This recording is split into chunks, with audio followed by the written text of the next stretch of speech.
What's going on, everybody? It's Frito here for your Overwatch. Today, we're going to be going into the ins and outs of Reaper, how to utilize him the best way possible, notably coming down to the synergies and team comps that make him get the most value, but also for those of you who are struggling up against Reaper, what are the most important things that you got to lock down to stop the edgelord from taking over your games? Today's footage we're going to be taking from my own ranked experiences, but as well from a few streamers and the open division. You can find links to all the source material in the description. Now, first things first, I want to start off with the first point of what Reaper even does, and that is extreme damage at extreme close range. We've explained this more in depth in previous Reaper guides, which you'll want to go check out to fully flesh out this playstyle. Sort of required reading, but for today's purposes, you have to be bold enough to get really close, because if you don't, your damage isn't going to be any more significant than any other character. The benefits of picking Reaper are only really actualized when you get uncomfortably close to your enemies. And something that you're going to find is that when targets are super close to you,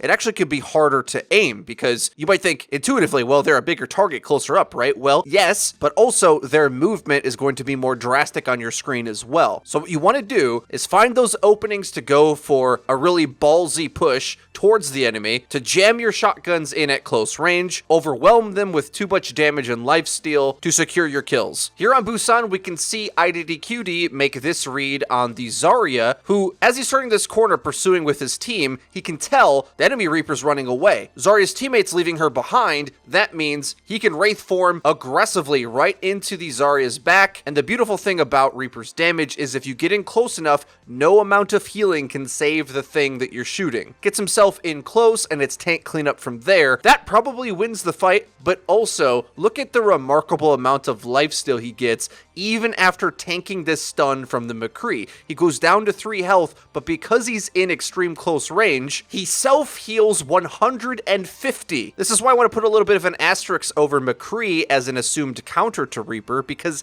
yes and no. It's a bit like the Genji matchup, where sure, if McCree lands the stun, he should get a free kill. It's what McCree does. But other than that, when you're starting to get uncomfortably close, Reaper's not really afraid of anything. Now, the team comp IDDQD's running here is Goat's Reaper, which I actually think has some meta implications and may find itself being usable in the triangle of Goat's comps, which would take too long to explain right now. But most notably, what the enemy team is not running in their pseudo Goat's comp themselves is Diva. Because of that, when IDDQD goes in for these big Death Blossoms or really aggro plays, there's no defense matrix to suck up all of his damage. And all things considered, the enemy Reaper isn't putting in as much work as ID is. And this round might look a little bit different if the enemy follows the #1 rule to countering Reaper, which is never ignore him. The thing is, his playstyle we've already outlined. He has to get obnoxiously close to you. Because of that, no matter where he is at all times, he has to be called out, because despite his life steal being so high, it can't handle the entire team shooting at him. Let me give you an example from the recent NA Open Division, where somehow Mangachu had to play before he got picked up by another academy team. But to try to deal with this Winston defense, they go to the Reaper to get him on point and brawl to try to blow up the front line. Only problem is, you see what a well-timed Brig bash and barrier in his way does to Reaper. Now, they are eventually going to get this push to work with Reaper, but more times than not, you want to try to accomplish 2 things when beating Reaper: getting a barrier in his face and hitting him with CC. Luckily, Brig does both of those things, but don't also get trapped into thinking Brig is a hardcore counter to Reaper either, because just like McCree, if you fail your stun, well, you're probably going to go down as well. So at heart, this is the basic interplay between Reaper having effectiveness or being countered. You have to be able to outplay the CC that the enemy wants to throw at you. So in my opinion, I think the best way to do this is not be too cautious to pop on that Wraith form. Even if you use it too early and end up getting nothing more than a reload out of it and then relocating a little bit in the fight, I would rather you err on the side of trying to dodge even when they don't use the cooldown on you, rather than getting smashed in the face by stuns and sleeps without even having attempted the Wraith form. But ideally, you want to be trying to bait them in, play a little footsie game with them, and pop the Wraith when you think they're going to be be throwing that flashbang or sleep dart. But on the other end of things, when you're trying to counter the Reaper, one of the best things you can do is just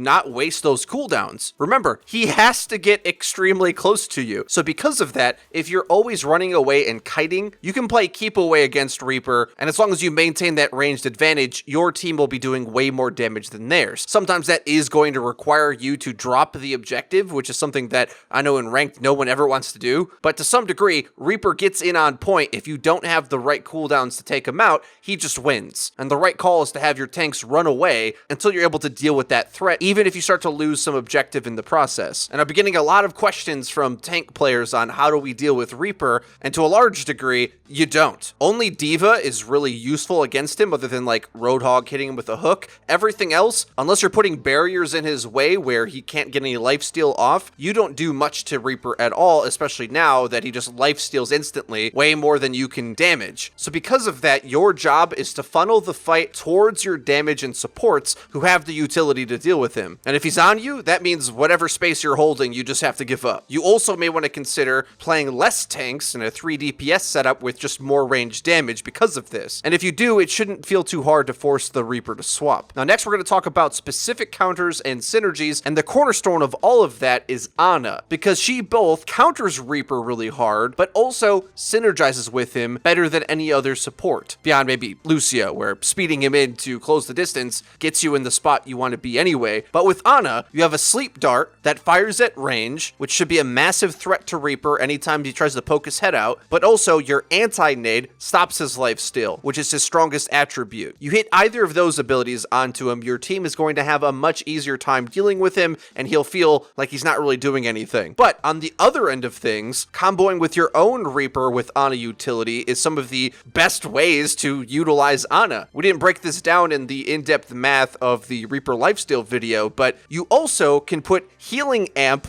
onto your Reaper, which amps his self-heal by an additional 50%. So that means a full body shot that used to heal 70, well, now it deals 105. Even more when there's headshots involved. Oh yeah, and then on top of that too, you also can nano boost him. So you always want to be looking to drop these abilities onto your Reaper when you can. Trying to set him up in spots to go overly aggro, and then bailing him out with a nade or a nano boost to put him back up to full will create swing back plays that the enemy trying to put resources into him will have them drained out, then all of a sudden he's at an advantage, able to rip and tear through the enemy team. As far as tanks and other teammates are concerned, I think Rein, Zarya, Brig probably is the best trio. Yes, give him the full goats, because really Reaper does more to fit in with the goats comp than he does to counter it. Reason being, Reaper really cannot be shooting shields, or he gets way less value than other characters that are just better at it, because he has to put himself at risk to do so. He's always in at close range, so if he's firing at barriers for too long and not into tanky bodies, you're better off playing another character that can do a similar job but from a safer position. So because of that, giving him the other brawler support of Rein, Zarya into the front line, and hopefully Brig as well, to stun and focus fire targets, I think that's where you're going to see the most success. I know Blizzard was trying to buff Reaper in order to be able to deal with goats, but the problem is, with that principle of tanking damage denial being in his way, utterly shutting him down, you'd have to try to use like Sombra or Mei in order to outplay the tanking power creep, and I personally have yet to see that work. But I think the Mei combo has some promise, because we've seen that get utilized even in Season 1 of the Overwatch League, because Mei can split off the support of a few members of the enemy team while also freezing a target, putting their defenses down for Reaper to pounce. That's really key. Freezing a Reinhardt or a D.Va is basically like hacking it, right? And my only reluctance to suggest putting Sombra with the Reaper is that he isn't really mobile enough to play the way she does. So you might find that there's times that the target Sombra can disable is outside of Reaper's reach. But even back in the day, especially on Anubis B, there was a Talon comp that got attempted a few times, at least to combine EMP and Death Blossom, which is a strong combo, but also then leaves you with with one of the best cleanup characters in the entire game, and that's probably the last most notable place where you want to think about Reaper. In spots where there's hectic fighting going on in a 2CP-esque stall scenario. This ended up happening for Mirage in the grand final, where this is the last team fight. They lost 2 members here. Megachu's going to spawn, and luckily they have support ults in order to stall out the fight a bit, but